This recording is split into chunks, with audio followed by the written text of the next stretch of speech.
Netizens దెబ్బకి వణికిపోతున్నాడు నా అన్వేష్. వెంటనే దిగొచ్చి హిందువులకు క్షమాపణ చెప్పాడు. ఈ నేపథ్యంలో నా అన్వేష్పై నమోదైన కేసు నేపథ్యంలో ప్రస్తుతం ఆయనపై పెద్ద ఎత్తున విమర్శలు వెల్లువెత్తాయి. సీతాదేవి, ద్రౌపదులపై వ్యాఖ్యలపై నెటిజన్స్ తీవ్ర ఆగ్రహం వ్యక్తం చేశారు. నా అన్వేషణ బాయ్కాట్ అంటూ సోషల్ మీడియాలో పోస్టులు పెట్టారు. కేవలం 24 గంటల్లోనే నా అన్వేషణ యూట్యూబ్ ఛానల్ని దాదాపుగా లక్షల సంఖ్యలో ఫాలోవర్స్ అన్ఫాలో చేశారు. దీంతోపాటు ప్రపంచ యాత్రికుడు యూట్యూబ్ ఛానల్, ఇన్స్టాగ్రామ్లో నా అన్వేషణ పేజ్ను కూడా అన్ఫాలో చేస్తూ రిపోర్ట్లు కొట్టారు నెటిజన్స్. ఎవరు నా అన్వేషణను ఫాలో చేయొద్దంటూ ఇన్ఫ్లుయెన్సర్లు, సామాన్య జనం లక్షల కొద్దీ కామెంట్స్ పెట్టారు. దీంతో నా అన్వేష్ వెనక్కి తగ్గాడు. హిందువులు అలాగే గరికపాటి శివాజీకి క్షమాపణ చెప్తూ వీడియో రిలీజ్ చేశాడు. అయినా నా అన్వేషణను విడిచిపెట్టేది లేదంటూ నెటిజన్స్ కామెంట్లు పెడుతున్న పరిస్థితి కనబడుతోంది. ఇప్పటికే ఈ క్రమంలో విశాఖపట్నంలోని గోపాలపట్నం పోలీస్ స్టేషన్లో అతనిపై ఒక ఫిర్యాదు నమోదైంది. అధికారికంగా సమాజంలో విద్వేషాలను రెచ్చగొట్టేలా వ్యవహరిస్తున్న అతనిపై వెంటనే చట్టపరమైన చర్యలు తీసుకోవాలంటూ విహెచ్పి పోలీసులు కోరింది. ఇక నటుడు శివాజీ చేసిన వ్యాఖ్యలపై స్పందించిన అన్వేష్ సోషల్ మీడియా వేదికగా విమర్శలు గుప్పించారు. అయితే ఆ క్రమంలో పరిధి దాటి హిందూ దేవతలను కించపరుస్తూ మహిళల గౌరవానికి భంగం కలిగేలా మాట్లాడడం మాత్రం తీవ్ర వివాదానికి దారితీసింది. పవిత్రమైన దైవ స్వరూపాలను, భారతీయ సంస్కృతిని అవహేళన చేయడం క్షమించరాని నేరమంటూ హిందూ సంఘాలు, భక్తులు మండిపడుతున్నారు. భావ ప్రకటన స్వేచ్ఛ ముసుగులో ఆ పేరుతో ఇతరుల విశ్వాసాలను దెబ్బతీసే హక్కు ఎవరికి లేదంటూ కొంతమంది మేధావులు కూడా అభిప్రాయపడుతున్నారు.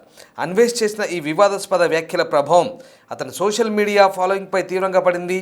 ఈ ఘటన వెలుగులోకి వచ్చిన కొద్దిసేపటికే అతని ఇన్స్టా, యూట్యూబ్ అలాగే అన్ని సోషల్ మీడియా ప్లాట్ఫామ్స్ సంబంధించి లక్షల సంఖ్యలో ఫాలోవర్లు అతన్ని విడిచిపెట్టారు. దీంతో అన్ఫాలో అయ్యారు, అన్సబ్స్క్రైబ్ అయ్యారు. దీంతో అంత మాత్రమే కాదు, ఇంకా తీవ్రమైన విమర్శలు గుప్పించారు, రిపోర్ట్ కూడా కొట్టారు. ఇటు నెటిజన్లు అన్వేష్ తీరును తప్పుపడుతూ సోషల్ మీడియాలో పెద్ద ఎత్తున ట్రోల్స్ కూడా చేస్తున్నారు. తద్వారా అతని సోషల్ మీడియా గ్రాఫ్ ఒక్కసారిగా పడిపోయింది. ప్రస్తుతం ఇటు ఈ వ్యవహారం అటు తెలుగు రాష్ట్రాల్లో చర్చనీయాంశంగా మారిన పరిస్థితి కనబడుతోంది. ఏపీలో ఫిర్యాదు నమోదైన నేపథ్యంలో దానిపై ప్రాథమిక విచారణ చేపట్టి చర్యల కోసం న్యాయ నిపుణుల సలహాలు తీసుకుంటామంటూ పోలీసులు కూడా చెప్తున్నారు.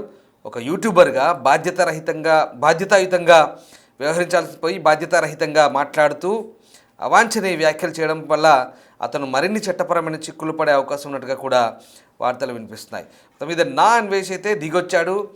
ఫాలోవర్స్ అలాగే నెటిజన్ల దెబ్బకి ఏకంగా క్షమాపణ చెప్పాల్సి వచ్చింది. సో ఈ వ్యవహారంలో నా అన్వేష్ మళ్ళీ ఏం మాట్లాడారో ఒకసారి చూద్దాం.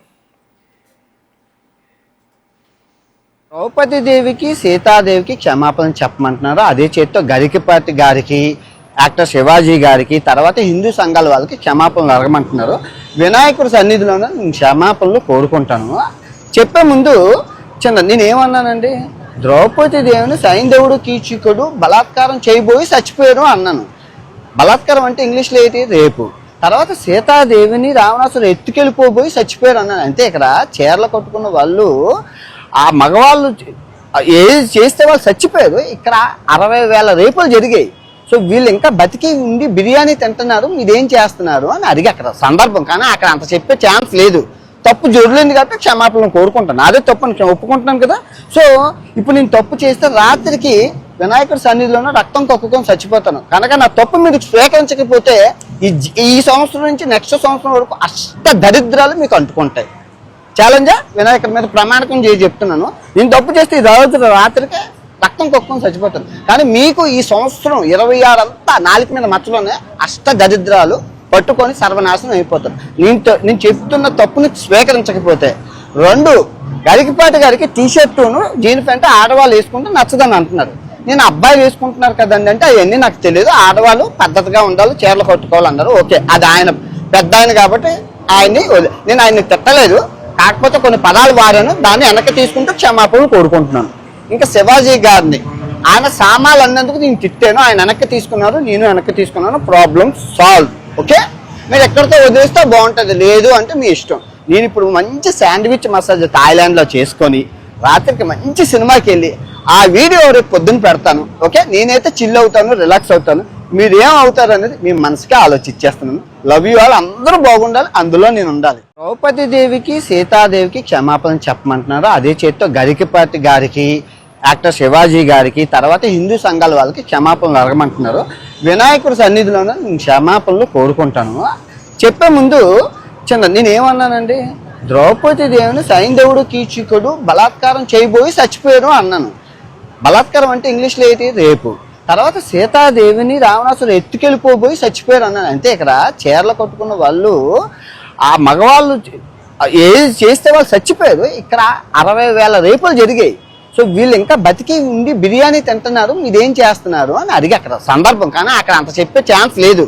తప్పు జొరలేదు కాబట్టి క్షమాపణలు కోరుకుంటాను. అదే తప్పు అని ఒప్పుకుంటున్నాను కదా. సో ఇప్పుడు నేను తప్పు చేస్తే రాత్రికి వినాయకుడి సన్నిధిలోనే రక్తం కక్కుకొని చచ్చిపోతాను. కనుక నా తప్పు మీరు స్వీకరించకపోతే ఈ సంవత్సరం నుంచి నెక్స్ట్ సంవత్సరం వరకు అష్ట దరిద్రాలు మీకు అంటుకుంటాయి. ఛాలెంజా వినాయకుడి మీద ప్రమాణకం చేసి చెప్తున్నాను.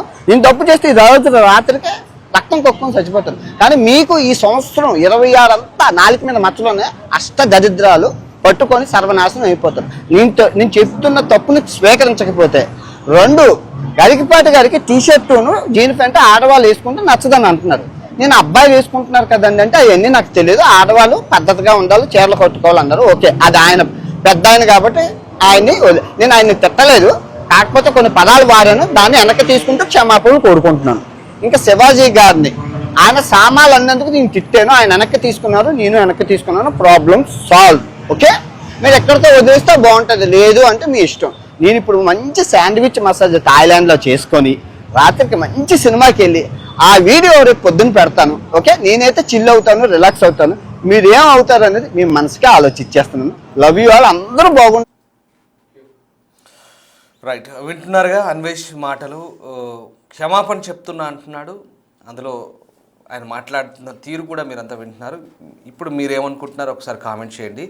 అండ్ ఇదే అన్వేష్ ఒకప్పుడు కొన్ని సమస్యల పరంగా మాట్లాడాడు, చాలామంది ప్రశంసలు పొందాడు, కొంతమందికి ఇన్స్పైరింగ్గా కూడా ఉండే. కానీ తర్వాత అది అంటే ఆ ధోరణి మారుతూ వస్తుంది.